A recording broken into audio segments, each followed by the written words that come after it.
ಸಂಭ್ರಮಾಚರಣೆ ಮಾಡುವಂಥದ್ದು ಸಿಹಿ ಹಂಚುವಂತಹ ತೀರ್ಪು ಅಲ್ಲ ಇದು.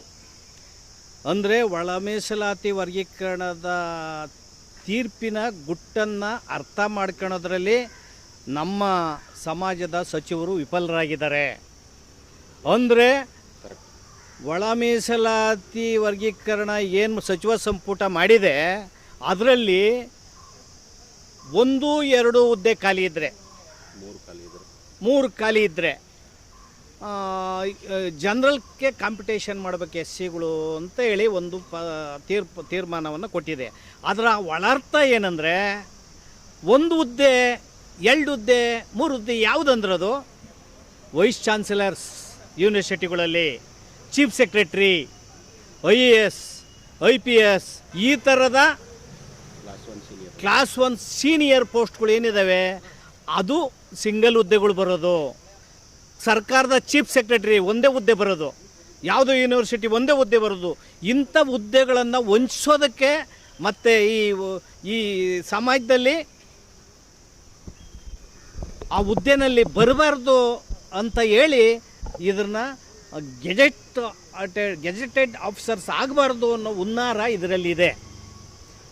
ಅಂದರೆ ಈ ಕ್ಲರ್ಕ್ಗಳು, ಕೂಲಿ ಏನು ಕಾರಕುಂದ್ರ ಕೆಲಸ ಮಾಡೋರು, ಪೌರಕಾರ್ಮಿಕ ಕೆಲಸ ಮಾಡೋರು, ಅಲ್ಲಿಗೆ ಮಾತ್ರ 15 ಪೋಸ್ಟ್ಗಳು ಮೇಲೆ 15, 50, 60 ಪೋಸ್ಟ್ಗಳು ಮಾತ್ರ ಇವ್ರು ತಗೊಂಡ್ಲಿ ಒಳ ಮೀಸಲಾತಿನಲ್ಲಿ.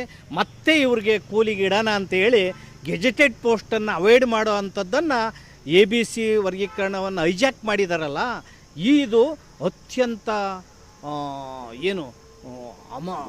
ಘೋರ ಅನ್ಯಾಯ ಮತ್ತು ಘನಘೋರ ಅನ್ಯಾಯ ನಡೆದಿದೆ ಇಲ್ಲಿ. ಆದ್ದರಿಂದ ಸಂಭ್ರಮಾಚರಣೆ ಸಿಹಿ ಸುದ್ದಿ ಅಲ್ಲ, ಇದು ಅರ್ಧ ಸತ್ಯ. ಮತ್ತು ಇಷ್ಟು ಹೋರಾಟ ಮಾಡಿ ದಣಿದಿರೋರು ನಾವು ಒಪ್ಕೊಬೇಕಾಗಿದೆ. ಕೀ ಪೋಸ್ಟ್ಗೆ ಒಳ ಮೀಸಲಾತಿಯನ್ನು ರದ್ದು ಮಾಡಿದ್ದಾರೆ.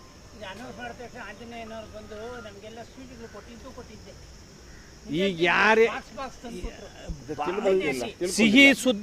ಸಿಹಿ ಹಂಚಿರೋ ಅಂಥವ್ರು ಸಿದ್ದರಾಮಯ್ಯನವರ ಸುತ್ತಮುತ್ತ ಇರೋ ಅಂಥವ್ರು ಅಂತ ನಾನು ಹೇಳ್ಬೇಕಾಗ್ತದೆ. ಒಂದು.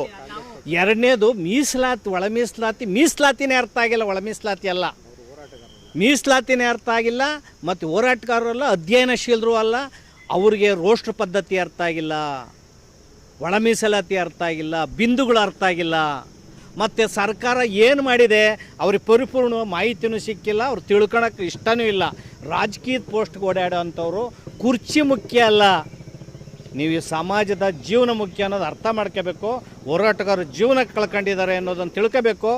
ನಾವು ಬೆಂಗಳೂರಲ್ಲಿ ಫ್ರೀಡಮ್ ಪಾರ್ಕ್ನಲ್ಲಿ 50,000 75,000 ಹೋರಾಟಗಾರರು 5-6 ಸಾರಿ ಹೋರಾಟವನ್ನು ಮಾಡಿದ್ದೇವೆ. ನಾವು ಹೋರಾಟ ಮಾಡಿದಾಗೆಲ್ಲೂ ಹೋರಾಟಗಳನ್ನು ಬಂದ್ಬಿಟ್ಟು ತಾಂಡೋಗಿ ಸಿದ್ದರಾಮಯ್ಯರು ಪಾದಕ್ಕೆ ಹಾಕಿಬಿಡೋದು. ಈ ಥರದ ಒಂದು ತಂತ್ರಗಾರಿಕೆಯನ್ನು ಬಿಡಬೇಕು. ಅಭಿನಂದನೆ ಮಾಡ್ತೀವಿ, ಸಿಹಿ ಹಂಚ್ತೀವಿ ಅನ್ನೋದನ್ನು ಬಿಡಬೇಕು. ಒಳ ಮೀಸಲಾತಿ ಮಾಡೋದನ್ನ ಸರಿಯಾದ ರೀತಿಯಲ್ಲಿ ಅರ್ಥ ಮಾಡ್ಕೋಬೇಕಂತ ನಾನು ಮನವಿ ಮಾಡ್ತಾಯಿದ್ದೀನಿ.